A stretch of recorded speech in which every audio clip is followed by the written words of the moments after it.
Awal Juni ini akan ada audit besar-besaran perusahaan sawit yang terdaftar di Singapura.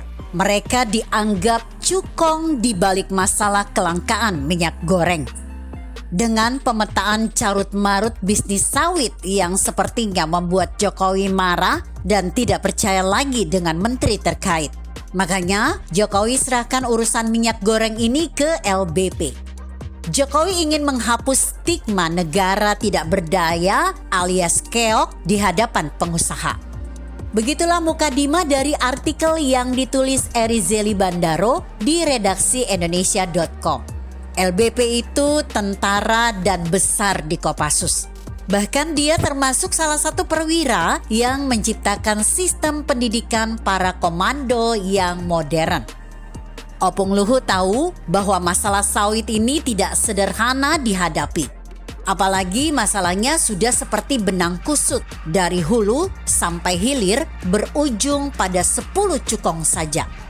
Hampir semua menteri teknis sudah dibeli oleh para cukong itu. LBP tidak ribut-ribut ke hilir, tidak acak-acak para kurcaci, tetapi dia kirim tim terbaik untuk langsung ke jantung pertahanan lawan, yaitu audit kantor pusat mereka di Singapura.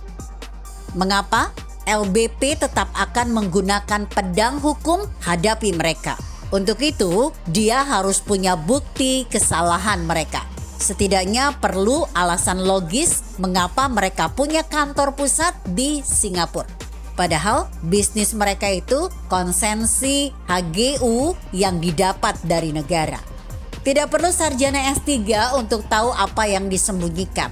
Namun selama ini mereka tidak tersentuh walau aroma konspirasi bukan lagi rahasia umum. Mau lawan negara lu, ayolah kita perang. Kira-kira itu sikap LBP. Dengan bekal surat penugasan dari Presiden, LBP tidak mungkin pulang gagal.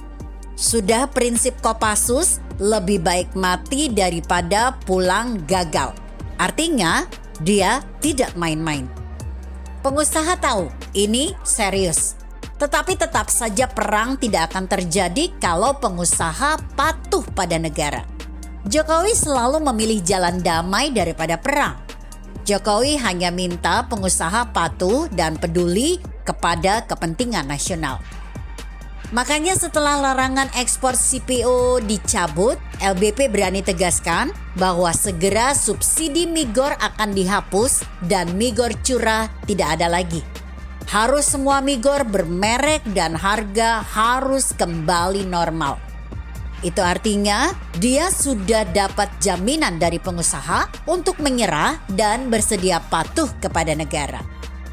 Kalau ronde pertama ini selesai, ronde berikutnya barulah perbaikan tata niaga untuk terjadinya hilirisasi secara luas. Apakah benar LBP sekuat itu? Karena dulu era SBY, Pak Darmin, Dirjen Pajak, pernah ditugaskan memburu para cukong itu. Tetap kandas juga, malah Pak Darmin dapat jabatan Menko Perekonomian di era Jokowi. Kita lihat nanti. Begitu kira-kira. Bagaimana menurut Anda? Jika Anda berpendapat lain, tuliskan komentar Anda di bawah ini. Saya Emma, Karisma 90.